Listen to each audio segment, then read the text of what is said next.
it's Saturday night. I pray for the wicked on the weekend. Mama, can I get another amen? Oh, it's Saturday night. Swear to God, I ain't never gonna repent. Mama, can I get another amen? Bueno, pues vamos a arrancar ya la andadura de esta mañana de Guadalajara en este jueves 5 de abril y lo vamos a hacer hoy en clave literaria, sí, vamos a hablar de un libro, pero un libro muy especial, porque contiene una historia, al fin y al cabo, muy especial, desconocida seguro para prácticamente la mayoría de todos ustedes, lo era para mí hasta hace poco, pero que se va a desvelar en Guadalajara, en concreto mañana a las 7:30 en esa recientemente abierta cafetería, Café Tertulia Noia, en la avenida de Beleña número 6 de la capital, porque, bueno, pues ellos son muy amantes del misterio, así hablábamos el otro día con su gerente, con Santiago, y lo que han pretendido es crear un foro en Guadalajara que faltaba, y es precisamente el que puede sumar y reunir en un mismo espacio pues aquellas personas interesadas, pues eso, por lo que es desconocido y por lo que todavía pues está por descubrirse. En este caso, fíjense, vamos a mirar hacia las alturas, hacia el cielo, hacia la luna en concreto, ¿sí? Vamos a hablar de un hombre que es clave en la conquista de la luna. No lo voy a hacer yo, por supuesto, lo voy a hacer en compañía y con la inestimable colaboración de quien es el autor y el investigador, al fin y al cabo, de este Expediente Rojas. Así se titula el libro, que como digo se presenta mañana en Guadalajara. El autor es Pierre Monteagudo y nos acompaña ya en el estudio de Es la Mañana. ¿Qué tal, Pierre? Buenos días. Muy buenos días, Mónica. Muchísimas gracias por esta oportunidad. Vuelvo a Guadalajara después de algunos años. Para mí constituye un reencuentro con la ciudad. Estoy muy satisfecho, muy contento y orgulloso de estar aquí para presentar esta impactante historia a todas las personas en Guadalajara que quieran conocerla, en una presentación que de antemano les digo va a ser emocionante, apasionante, donde descubriremos pronto que la verdad supera ampliamente a la ficción. Y es que Expediente Rojas se trata en esencia de eso. Estamos descubriendo el secreto mejor guardado de la NASA después de nada más y nada menos que 50 años de ocultamiento. ¿Y cómo es esto posible? Vamos a entrar un poco en materia, pero vamos a poner los cimientos de esta historia. Sí. Estamos hablando de un hombre que ha pasado a la historia pues totalmente desde el anonimato, pero que fue clave, como decíamos, en la conquista de la luna. Sí. ¿Por qué? ¿Cuál fue su gran logro? El personaje del libro es Héctor Rojas, Héctor Rafael Rojas. Estamos hablando de un hombre que fue clave dentro del programa Apolo de la NASA para llevar al hombre a la luna. Para ese hito histórico que tuvo lugar la primera vez el 20 de julio de 1969, cuando aterriza el Apolo 11 en la Luna. Entonces, Rojas entró en la órbita de la NASA debido a sus descubrimientos, a sus inventos, y dio un impulso categórico al programa espacial estadounidense que permitió también vencer a la URSS en una época conocida como la Guerra Fría a partir de la culminación de la Segunda Guerra Mundial en 1945. Los hechos acontecen en ese ambiente, un ambiente de secretismo, un ambiente, para mi gusto, de paranoia en ciertas entidades gubernamentales que hizo que todo esto quedara en el más absoluto anonimato. Y luego, ¿por qué no decirlo? Hubo una serie de componendas que entran en el terreno de la conspiración y que han sido completamente comprobadas para mantener todo detrás de un manto de secretismo, de anonimato, todo muy misterioso, en el que hay unas entidades implicadas, el historial profesional de Rojas desaparece, y eso es lo que presento, una reflexión importante. Yo vengo a Guadalajara porque considero que todas las personas de esta ciudad tienen derecho a decidir si quieren o no conocer estos hechos históricos que han sido deliberadamente ocultados. Y con mi presencia aquí le doy la oportunidad a la gente de que decida si quiere conocer la historia de Héctor Rojas, que es una historia de película. De película, sí, sí. Considero que nadie tiene derecho a decidir por nosotros, por las gentes de esta ciudad, si pueden o no pueden conocer estos hechos. Y eso es verdad, porque además, a modo titular, y nos vamos a bajar luego al detalle, al principio de la vida de Héctor Rojas, les vamos a contar que gracias a él, pues los astronautas no nos lo planteamos, ¿no? Llegó el hombre a la Luna, aterrizó en la Luna. ¿Cómo sabía dónde aterrizar? ¿Cómo sabía qué elementos buscar en la Luna?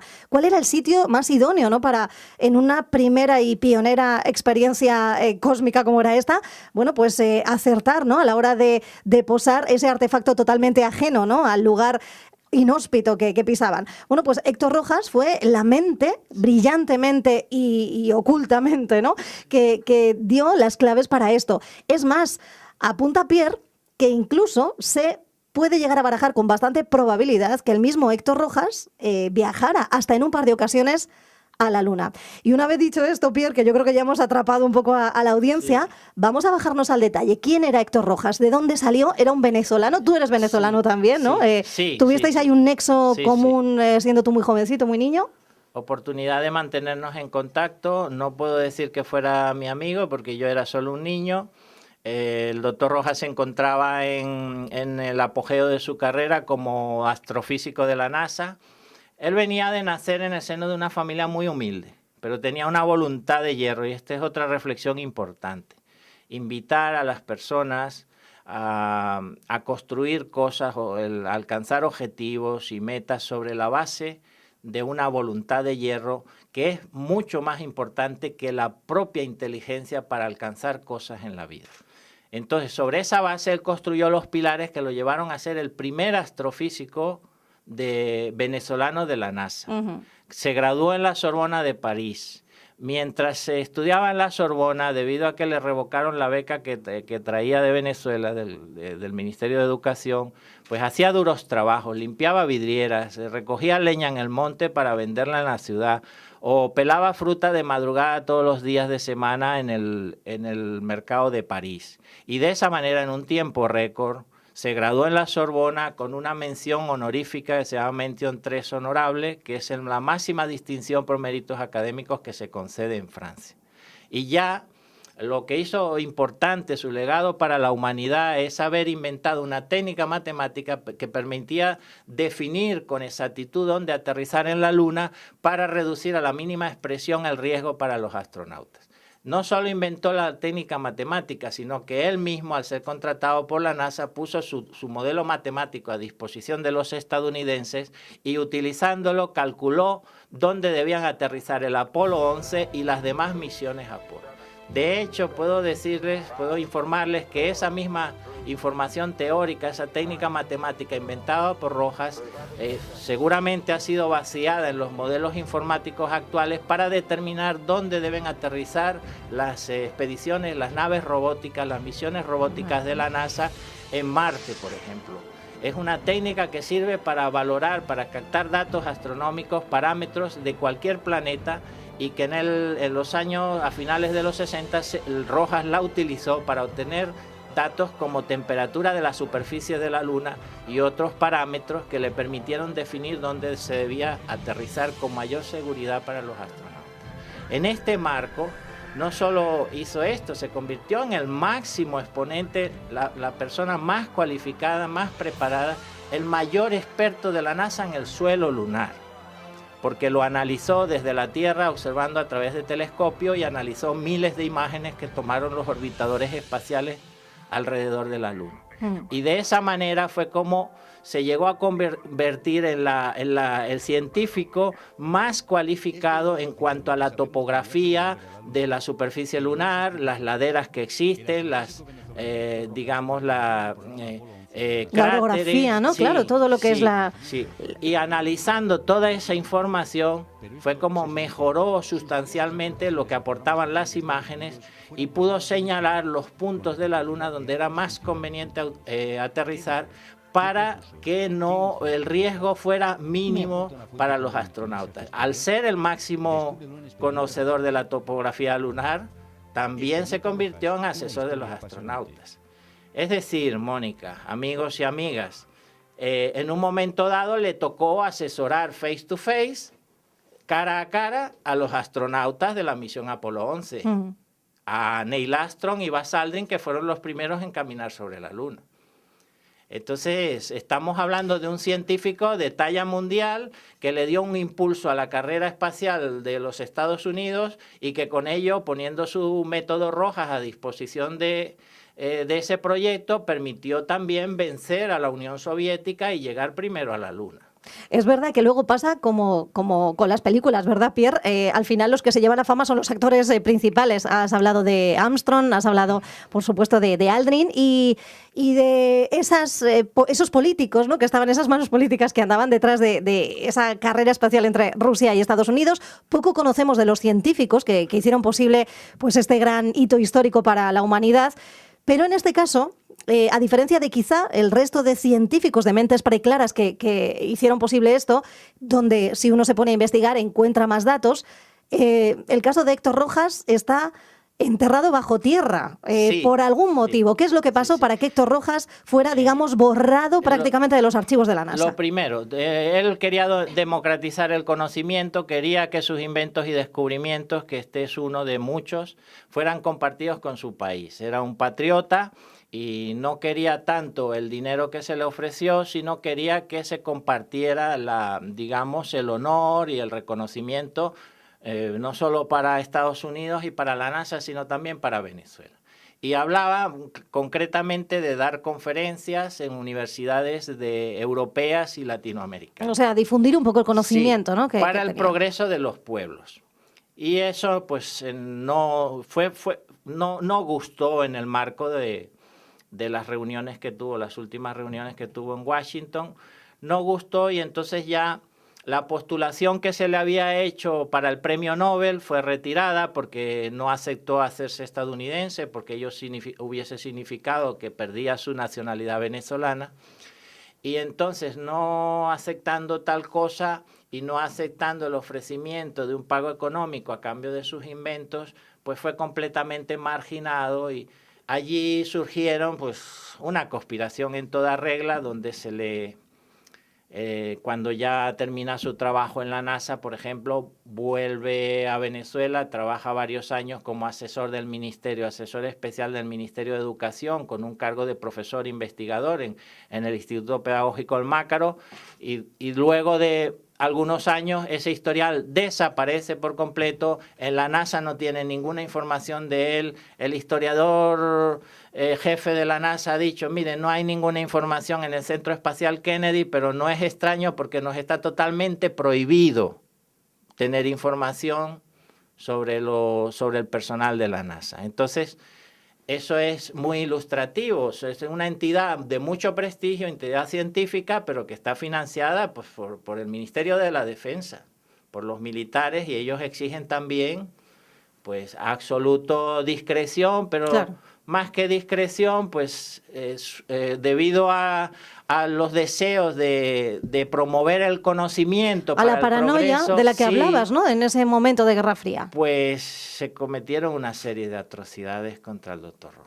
Oye, y me imagino que esto para ti ha sido una ardua tarea, la de realizar y materializar este libro Expedientes Rojas. ¿Cuánto tiempo te ha costado y cómo has indagado en ello? No sé si tenías pues lazos familiares, ¿no?, con los familiares más directos de Héctor, a través de eso, de testimonios, de algún documento que la poderosa NASA no llegó a eliminar, ¿no?, y Sí. que has podido acceder a él. Sí, he presentado junto la transcripción literal de 5 documentos puestos a disposición de la opinión pública mundial por Wikileaks.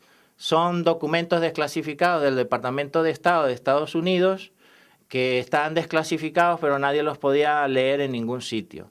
Presentan, una buena parte está todavía censurado, no se puede ver, pero sobre lo que se puede ver he constatado que es toda información veraz, cierta, y que me ha permitido ir atando una serie de cabos.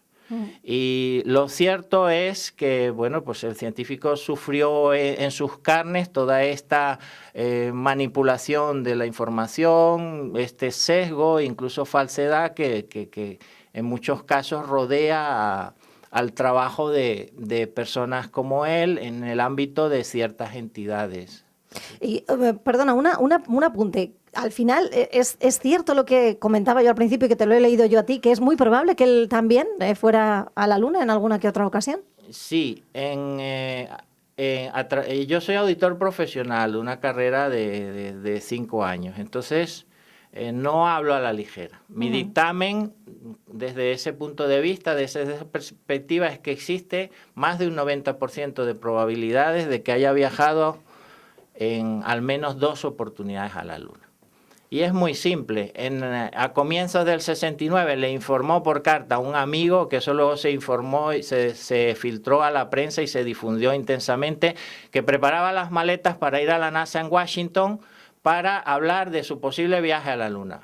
Como astrofísico podía observar astros lejanos, estrellas lejanas desde la superficie de la Luna mucho mejor que desde la Tierra. Y además, pues estaba colaborando en el desarrollo de tecnología con aplicación en el campo militar. Esos serían los cometidos de Rojas en la superficie de la Luna. Y el asesoramiento que hablabas, ¿no? De las muestras que al fin y al cabo tomaron los propios astronautas que sí que pisaron la superficie de la Luna, ¿no? Claro, porque era la persona más cualificada para recabar muestras, para tomar rocas de la superficie lunar con absoluta propiedad, porque conocía el tema a la perfección. Y estoy convencido de ello, aunque no hay un documento, ni lo habrá, ni hay un pronunciamiento de las entidades involucradas.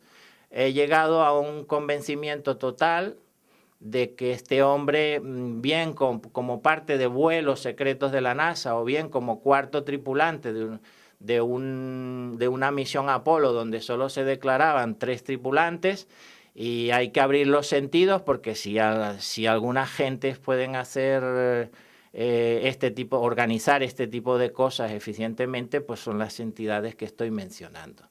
Entonces, de esa forma, pienso que hizo los experimentos, tuve sus papeles de trabajo conmigo, que se los entregó a mi padre y luego los tuve yo durante muchísimos años, manuscritos, que textualmente me dijo mi padre que eran los experimentos que había hecho en sus viajes a la Luna. Entonces, esto es lo que yo puedo aportar sobre el tema. ¿Y los manuscritos ahora quién los tiene? Bueno, hay que leer el libro. Ay, me encanta que nos dejes ahí un poco el misterio. Allí lo explico lo sucedido. Es dramático, es la situación más dramática en mi relación con la ciencia es lo que aconteció con esos documentos. ¿Y cuál es el final de Héctor Rojas? El final de Héctor Rojas es esta reivindicación mundial que he emprendido, llevo algún tiempo, ahora estamos ampliando, abarcamos no solo toda España, sino Iberoamérica, doy conferencias, hago presentaciones. Mañana mismo, mañana viernes 6 de abril, a partir de las 19:30 estoy en el Noya Café Tertulia de esta ciudad para presentar estos hechos históricos que nos han sido negados, que han sido ocultados, deliberadamente ocultados. Y el final, literal, ¿cómo murió? Porque es una pena, después de dar toda tu vida a la ciencia, sí, le pasa a muchas grandes mentes que no son reconocidos en su tiempo y lo son después, pero es que el caso de Héctor también fue uno de ellos, ¿no? Te cuento, Mónica, que fue tremendo. Héctor Rojas viajó por última vez en algún momento de agosto del año 75 a una reunión para presentar su proyecto de cooperación tecnológica y científica en Washington, ante funcionarios del Departamento de Estado. Y allí fue recibido por orden de Henry Kissinger, secretario de Estado en la época, con el conocimiento de la Casa Blanca, de múltiples funcionarios que menciono en el libro. Incluso sale a relucir el nombre de Gerald Ford.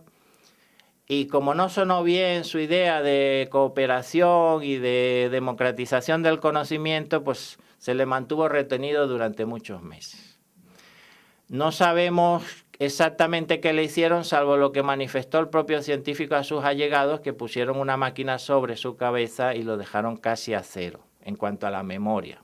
Perdió casi completamente la memoria. Bueno, el tratamiento estándar de Kissinger en la época para personas que hablaban un poco acerca de estos temas. Que sabían demasiado. Y en definitiva fue devuelto a Venezuela. Bueno, casi tenemos que dar gracias que se le perdonó la vida. Fue devuelto a Venezuela, pero con importantes daños neurológicos y secuelas para toda su vida en cuanto a la pérdida de memoria, dolores de cabeza fortísimos, males de los cuales los médicos no pudieron encontrar la causa. pero es lo que puedo contar. Sobre el final es un poco dramático, Es dramático, un poco triste, pero todo. es parte de esos acontecimientos que han permanecido allí ocultos y que ahora salen a la luz, pues para que todos tengamos la oportunidad de conocerlo, de valorarlo y de decidir lo que queremos creer o lo que no. Pues un final dramático, como decimos, para, fíjense, ¿no?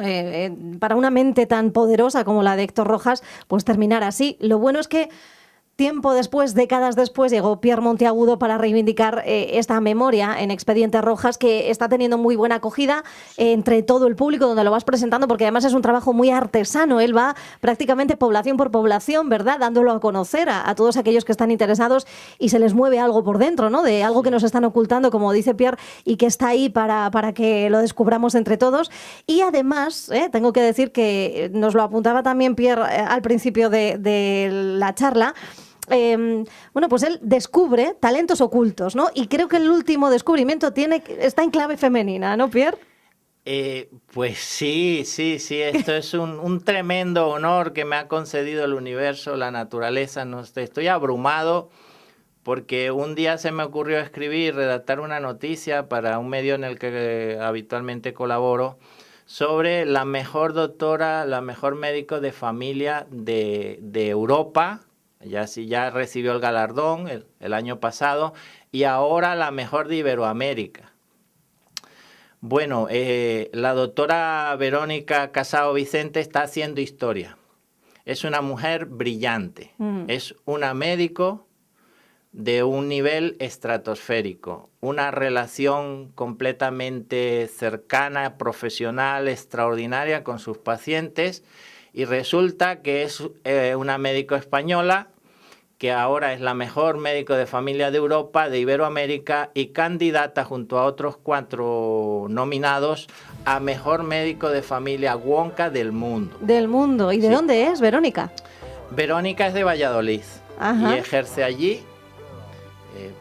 Bueno, Qué suerte, ¿eh? Los vallisoletanos que tienen a Verónica de médico de familia. Tengo el inmenso orgullo y la satisfacción de contar ahora que, bueno, pues estoy dentro del grupo de sus pacientes que han disfrutado de una atención súper especial, una atención que me permite afirmar con orgullo que es una mujer extraordinaria, que está haciendo historia con estos galardones que está recibiendo, que está dejando en altísimo nivel lo que es la medicina familiar española, que es objeto de comentarios a nivel mundial. Pues es otra de las facetas de Pierre Monteagudo. Una más que posiblemente por tiempo se nos quede un poco en el tintero es su pasión también por lo oculto, vamos a llamarlo así, por los misterios que hay a nuestro alrededor y también un gran aficionado al fenómeno ovni, digamos por necesidad, por primera experiencia de primera mano, ¿no? Sí, resulta que cuando yo iba a escribir Expedientes Rojas debía ser un libro de divulgación científica donde además explicar algunos temas del misterio que para mí son una prolongación de la ciencia que no puede ser explicada todavía por las limitaciones. Tenemos la tendencia, a pesar de que la ciencia ha avanzado extraordinariamente, pero no es tanto así. Entonces hay cosas que todavía no puede explicar a las que llamamos misterio. Bien, pues una parte cortita que debía ser todo el libro es ese tema. Se ha ido comiendo, ¿no? Sí. Héctor Rojas, es que al final la historia de Héctor Rojas aplastó mi idea original de lo que debía ser el libro por la dimensión que tiene. Es tan poderosa, tiene tantas cosas, tantos contenidos, tantos argumentos, es una historia de película que lo adicional, que es precisamente una reflexión con los pies sobre la tierra relacionada con el fenómeno ovni, eso quedó como un regalo a los lectores del libro en la segunda parte del libro. Allí cuento mi experiencia personal con respecto al fenómeno y sobre todo pido una cosa, que el lector o que el escuchante en este caso se dé por informado de la posibilidad de que en los próximos años, posibilidad inminente, se anuncie la existencia de múltiples formas de vida inteligente en el universo y hay que prepararse mental y psicológicamente para asimilarlo y que no nos golpee hasta el punto de invalidar, de dejar a la gente pues en shock. No, claro. Es mejor prepararse, asumirlo y porque es una cosa que ya gobiernos de las potencias mundiales están filtrando información sobre el tema. Te iba a decir, digo, últimamente estamos escuchando cómo se van descubriendo nuevos planetas que son parecidos, que tienen posibilidades, ¿no? Que están a muchísima distancia. Es casi imposible, pues quizá nosotros no lo veamos, ¿no? Pero contactar con ellos. Pero ahí está la cosa. Cierto es que no me puede dejar de venir a la mente el gran Stephen Hawking y su advertencia de que si hay vida más allá, quizás es mejor de momento no llamar demasiado la atención sobre ellos. Eso es correcto, Mónica. Se está filtrando información por lo siguiente, aunque hay un desfase entre la tecnología y la ciencia militar y la civil, un desfase de entre 50 y 100 años más adelantada en el ámbito militar que en el civil. Pero los científicos civiles están próximos ya a determinar, por ejemplo, actividad fotosintética en planetas extrasolares, que son planetas fuera de nuestro sistema solar, muy lejos de nosotros. Entonces, ese ya sería el preludio para en un futuro muy cercano, poder informar al mundo que hay actividad no solo de organismos elementales, no solo de bacterias, sino actividad inteligente. Sí, sin duda. Y en este sentido, Stephen Hawking es el máximo exponente de esa advertencia a la humanidad de que puede no ser tan agradable. Y que pueden ser más inteligentes que nosotros, con lo cual sí, pues tenemos las de perder. Lo que no quiere decir que sean buenos necesariamente. Claro. Bueno, todo esto, desde luego, es objeto de debate y además apasionado entre las personas a las que le mueve, al fin y al cabo, estos temas que, como estábamos poniendo un poco sobre la mesa, son de lo oculto, de lo misterioso, pero porque quizá todavía el hombre no ha evolucionado lo suficiente como para poder explicarlo.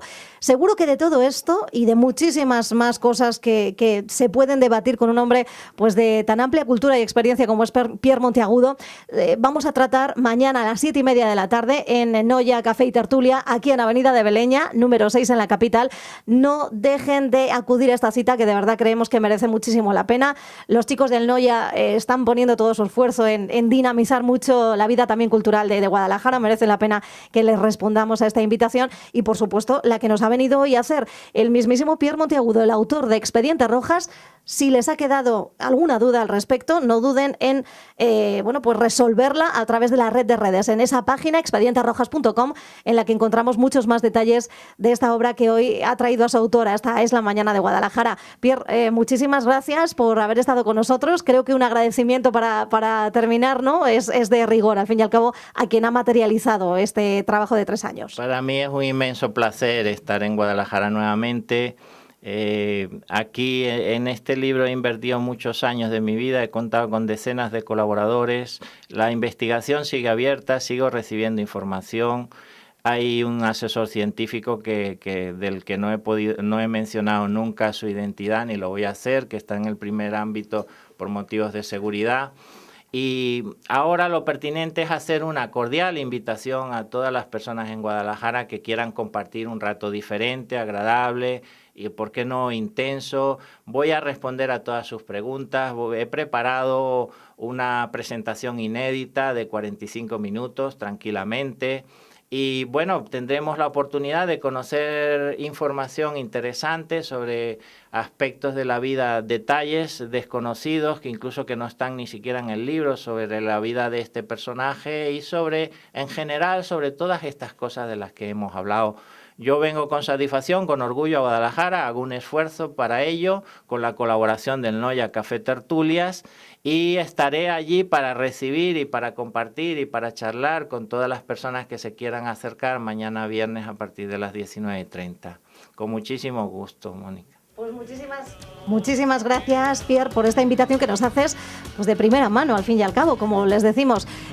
Una oportunidad única, no se la pierdan. 7:30, Café Tertulia Noia. Pierre, gracias por acompañarnos. Gracias a vosotros, un placer.